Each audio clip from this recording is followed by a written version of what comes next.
from school in 2001, which is the same year that the DREAM Act was introduced. And I remember that that was also the year where we learned this magical statistic of 65,000. And actually at the time it was 65,000 to 85,000 undocumented students who graduate from U.S. high schools every year.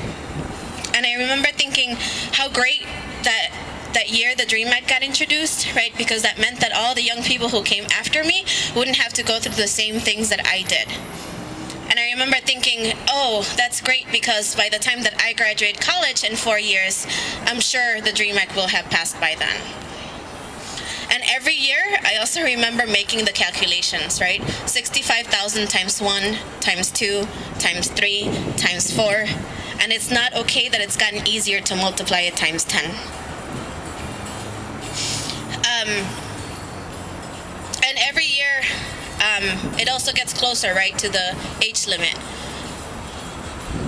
I'm turning 27 years old next week, and to me that's really close to 28, and that's really close to 29, which actually is the new age limit for the DREAM Act.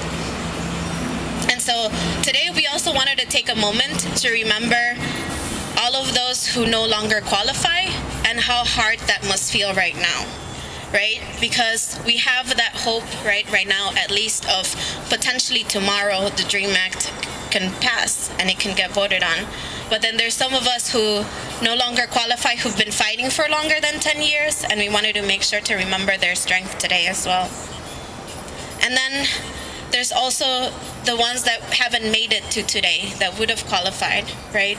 We have the young people whose pictures are up here today: Tam, Cynthia, Gustavo. And every year, I wonder how many of those 65,000 that graduated and how many of the 20,000 that didn't graduate actually make it. And so we wanted to ask you today to also remember not just the stories of strength of the young people that we heard here today, but also those of us who we have lost. We're going to ask you in a second to talk to each other for a little bit, to share with us the experiences that you have had around mental health.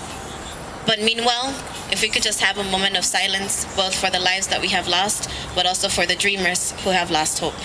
Thank you.